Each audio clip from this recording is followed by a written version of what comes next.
A senior in high school at Cerro High School in Gardena, I made my first retreat. It changed my life. Transformed me, shook me to the very toes of my being.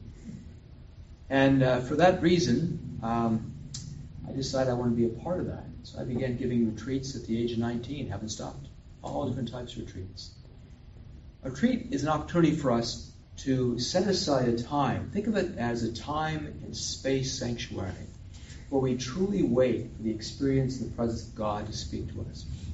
One of the gifts I received in that retreat was from a married man. You see, this retreat was put on by adults, and almost all of them were married, and they came with their spouses.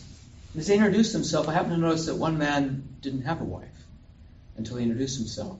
He said, "Hello, my name is Brian Moore." He said, we're sorry, my wife Ann can't be here with us because at the last minute, the babysitter had to cancel. And so we decided together that it'd be best if Ann stayed home with our 7 kids. Then he said something I've never forgotten. He looked around the room to all of us adolescents and he said, "But I can tell you something that might help you in your own life. When you see me, you see Ann. And if Ann were here, she'd say the same thing about me." Today's gospel, Jesus says the exact same thing about the Father. When you see me, you see the Father. When we talk about the Father, we talk about me.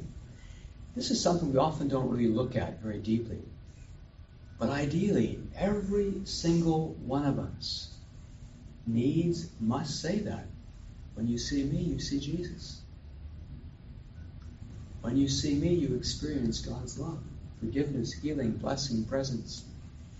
And this is what we work for. This is what these apostles, Philip and James, worked for. Is that the early church saw God through them. They saw the risen Savior in such a powerful way.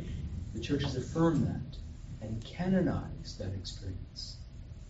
Now, obviously, we don't need to be canonized to have that. But here's another metaphor you can take away today. Another way to look at it is that every one of us is meant to be a mirrored reflection of God's abiding presence in the world today.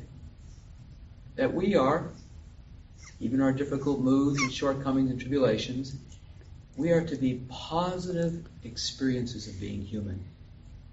We are to be more than just verbal expression of good news. We are to be good news for the world.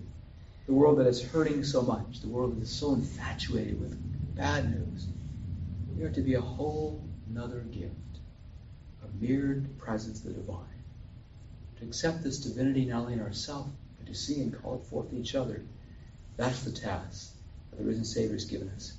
And that's the task Saints Philip and James did for the early church.